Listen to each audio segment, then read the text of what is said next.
Sekarang dah boleh jalan dah. Sebab- Pagi-pagi dia memang akan jalan. Dekat taman tu dia akan jalan. Itu mandi macam biasalah. Boleh uruskan diri sendiri. Everything dia boleh buat.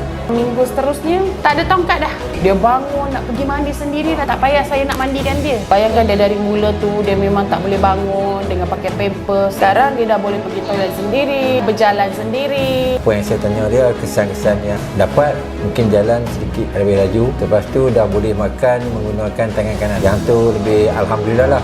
Oh, sekarang ni dah dilatihkan juga jalan tanpa tongkat, bukan bertongkat lagi. Tak adalah terbaring aja kan. Sekarang ni dah boleh berjalan tanpa tongkat. Sembahyang pun saya dah boleh sendiri, tak payah duduk atas kursi. Ini memang datang daripada kita punya hati lah, tak untuk rekod lah, tak ada. Mulakan perjalanan pemulihan anda hari ini bersama kami.